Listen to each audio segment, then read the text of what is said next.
Армысыздар, құрметті көрермендер. Сіздермен бірге мен Ерасыл Аханов.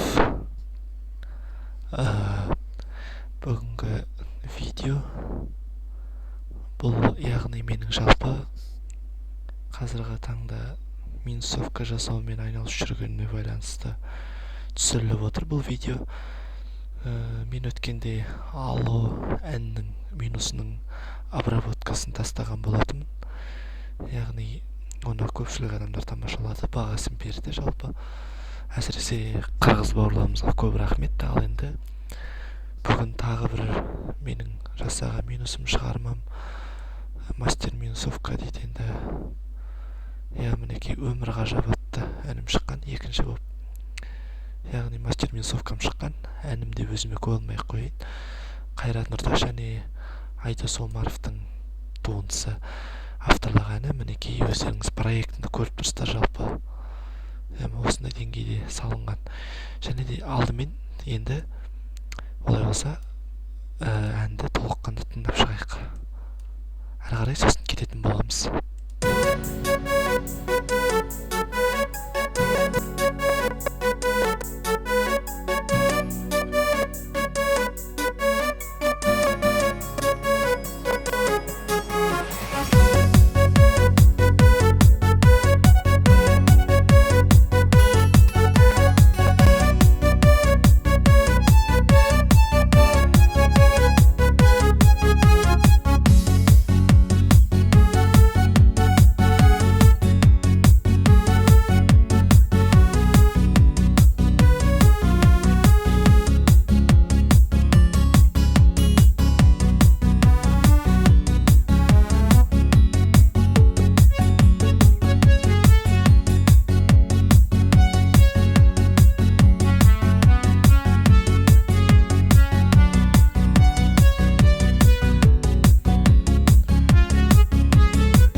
өздеріңіз тыңдап шықтыңыздар.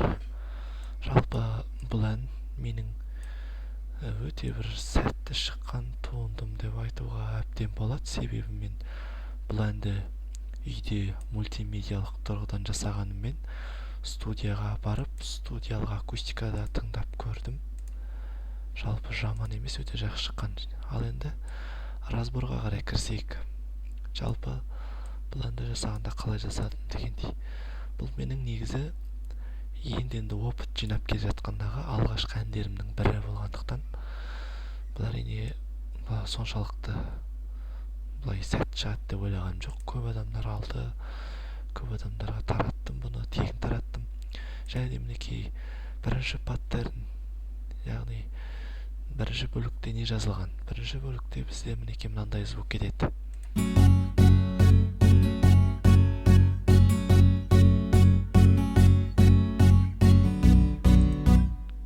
Тыңдадыңыздар. Бұл жерде гитара, акустика стиль финджер деген осындай бір гитара, яғни бұл жерде бас соло гитара ұстап тұрады. Екінші silent, бұл басовка.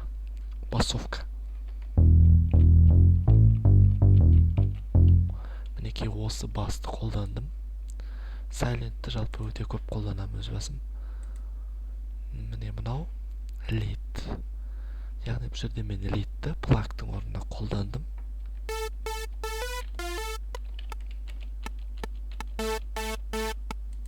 Осындай звуктар беріп тұрады. Міне lead'тің жобасы осылай.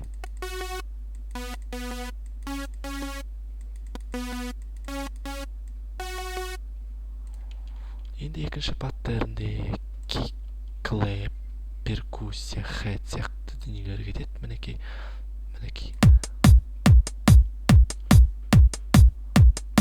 Осылай ойнап тұрды. Бұның бірнеше варианттары бар әрине. Үшінші паттернде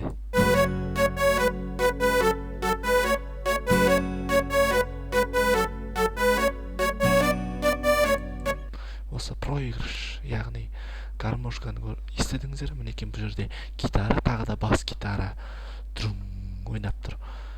Екінші бөлікте аккордеон. Мінекей толық проигрыш.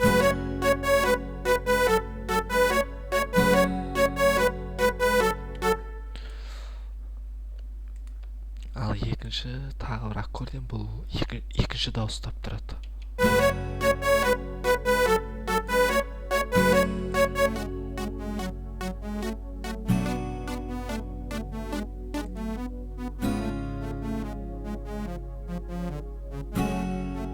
Тыңдап тұрсыздар.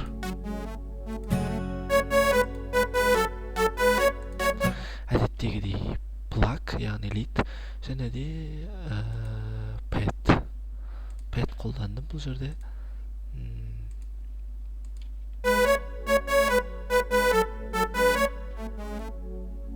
Осылай ғана шығып тұрады дауысы. Жалпы жаман пэд емес, қолдандым. Өте керемет объем беріп тұрады әнге. Төртінші паттернда бұл шумақтың жаңағы инструкциясы, құрылысы. Кешіріңдер, шумақ емес, яғни шумақтың аяқ жақтағы бөлігі.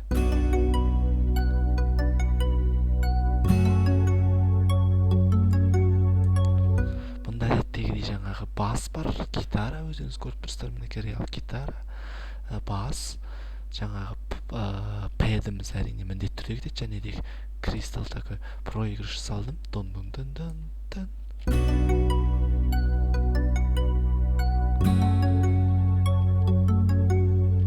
Міне осындай.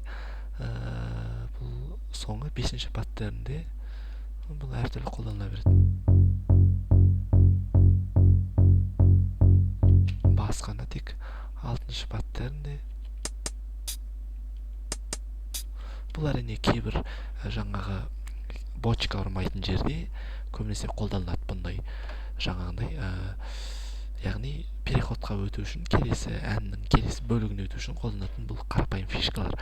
7-ші паттернде тоже сол. Яғни барлығы почканың ішіне кіреді.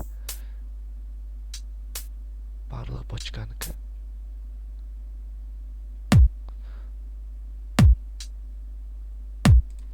9-ші паттернде жалғыз кик, яғни жалғыз кик ойнайтын жерлер бар. Әнде өздеріңіз естідіңіздер, соған қолдандық. Онда мінекей бұл тағы да сол ауысатын кесе, әннің келесі бөлігіне өтетін кесе қолданылады. 11-ші паттернде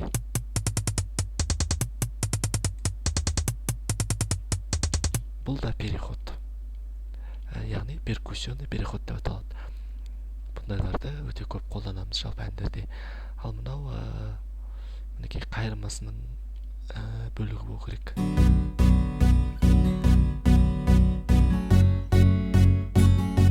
Бұл жерде жаңағы бас, гитара және де лид негізгі бөлік қолданылды. Және де вот деген мінекей мына жерде байқап отырсыздар.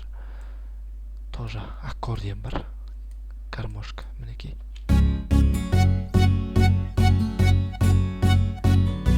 Естідіңіздер?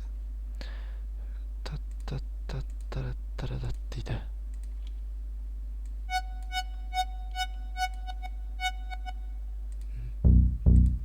Мыналармен біріккенде өте әдемі шығады.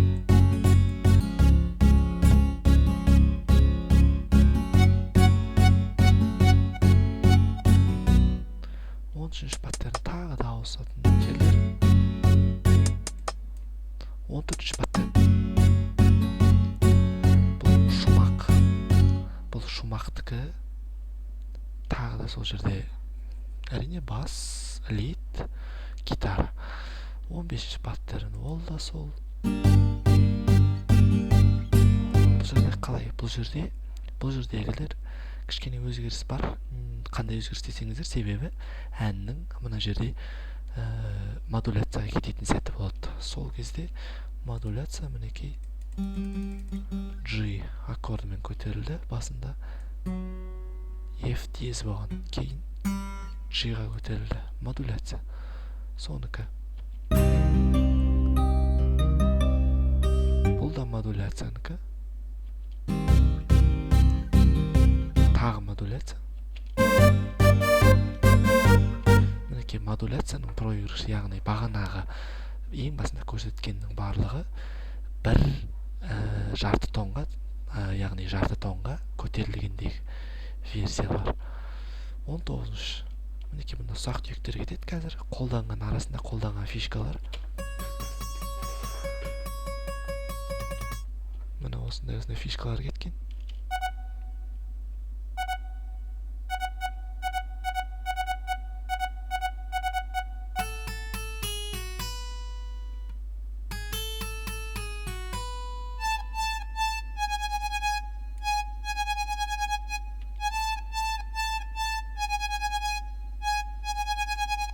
Мінекей вот деп аталатын Simsins-дан, яғни Simsins деген плагин бар FL Studio'да, сонда вот деген бар. Вот арқылы ешқандай настройкасыз қолдандым.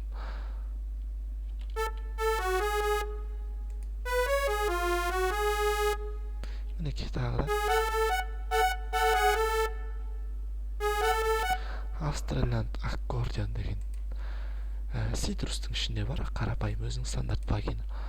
Бұл да жалпы вот-ты қолдандыңыз не, бұны қолдандыңыз не, негізі қатты айырмашылық жоқ, бірақ өз басыма Австралиан аккордеон қатты ұнайды.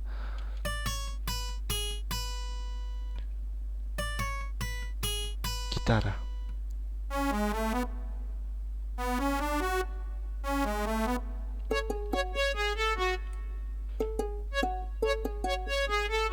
Бұл жерде тағы да вот және де қосымша контакт, домбыраның дауысы.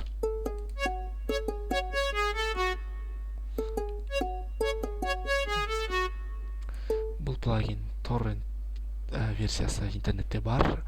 Қазақ домбыра плагин тоже интернетте бар. Болмасаңыздар, маған жеке шығып сұрауларыңызға болады, тауып берем. Яғни бұндайлар табу үшін көп іздену керек, интернеттен қарау керек. Жалпы музыканттарға Жай ғана кеңес. Тағы да аккордеон.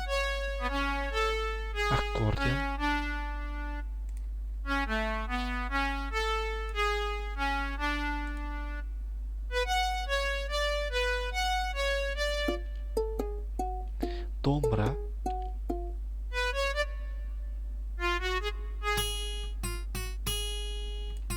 Гитара.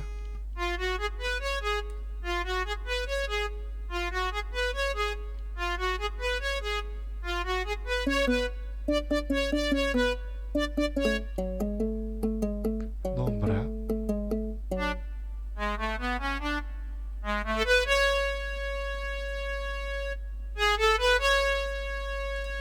Бұл жерде жалпы домбыра мен аккордеон және гитара көп қолданылған, өте көп қолданылған. Мен осыны істеу барысында біраз қиналдым, себебі тыңдап отырып, оны мына слухыңызбен құлаққа сіңдіріп, оны мына жерге салу, нотасын табу деген өте қиын нәрсе. Жалпы бұның бәрін істеу оңай емес. Не дегенмен өте қиын нәрсе.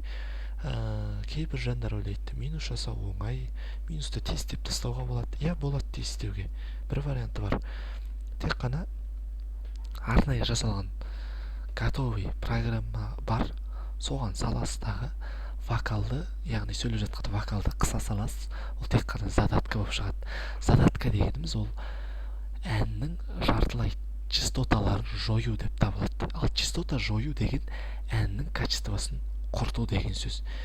Яғни сіз бұндай әдіспен тек қана әннің качествосын құртасыз, басқа түкті істей алмайсыз. Ал аранжировканы қайттан басынан бастап істеу деген ол өлім дүние.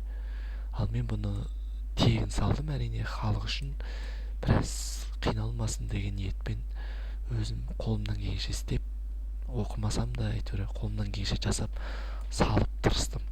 Мен бұны оқып жүргенде өзім ізденіп жүргеніме, бұл программаны, бұндағы әрбір детальдардың барлығын өзім қарап жүргеніме мінекей 5 жыл болды. 5 жылда әзірге осындай опытым бар. Әрине алдағы 8 жылдың ішінде, 10 жылдың ішінде қандай опыт болатынын бір Аллам біледі. Әрине нәсіп етсе тек жақсылыққа болсын деген ниеттеміз. Иә, мінекей әрі қарай жалғастырсақ.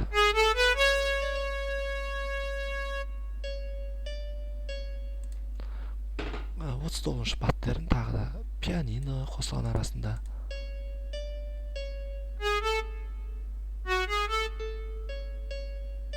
Бұның бәрі сіздің слухыңызға байланысты жасалады, сіздің фантазияңызға керек.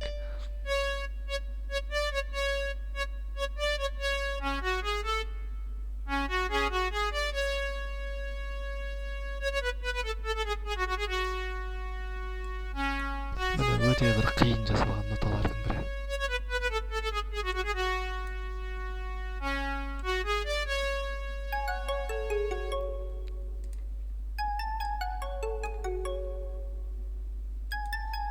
Бұл да переходтікі.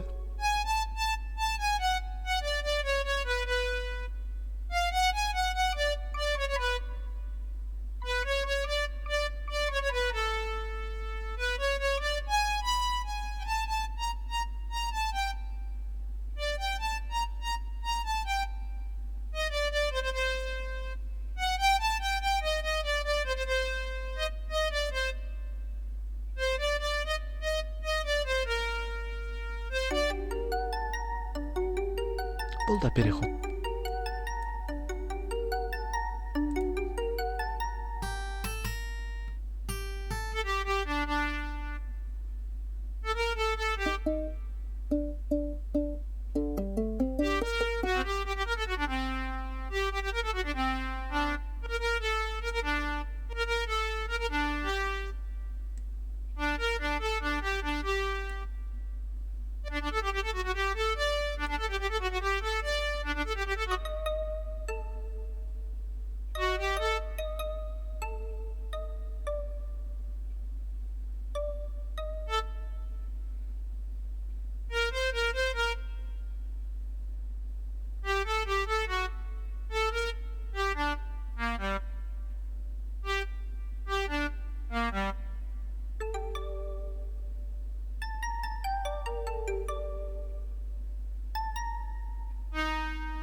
перкуссия.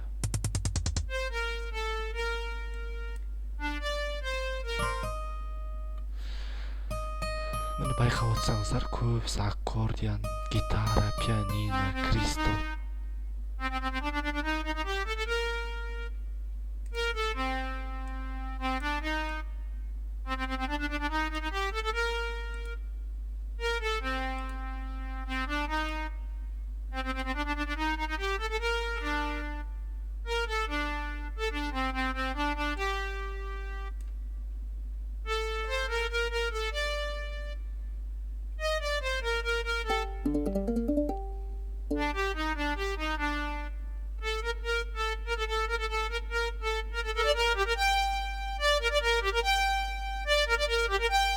Бұл соңы.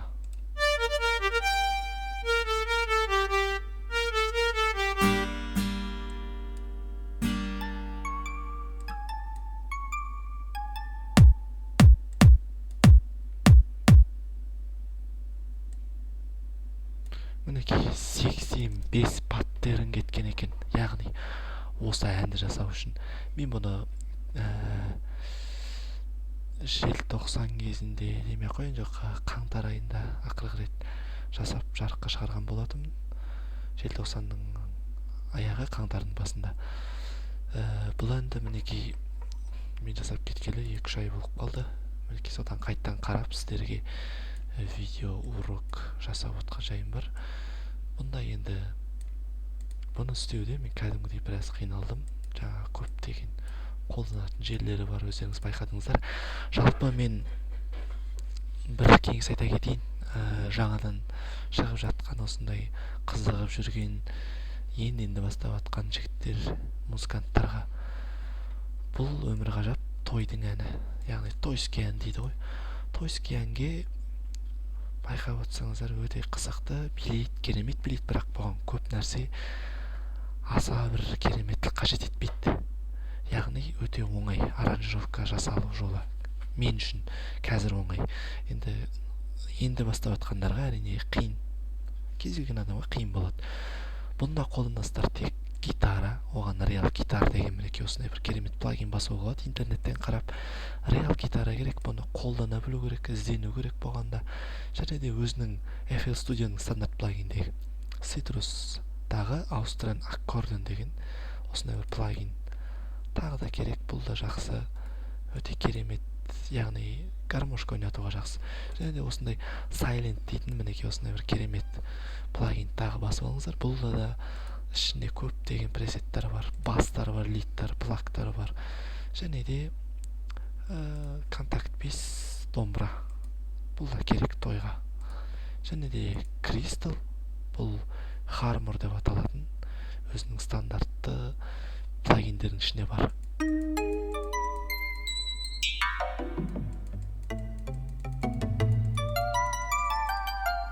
Өте көп қолданады бұл плагинді. Пианино, бұлда да харморда пиано деген неше түрлісі бар. Бұл да керек болады қолдануға. Мінекей осындай дүниелер. Онда осымен біздің бейне талқылауымыз аяқталды. Көріп тамашалағандарыңызға рахмет. Тағы да күтіңіздер. Жақын маңдарда басқа да жасаған минусовкаларымды разбор жасап көрсетермін. Яғни сіздерге сәл де болса түсініктірек болу үшін, жасалу жолының қандай екенін білу үшін. Рахмет, сау болыңыздар.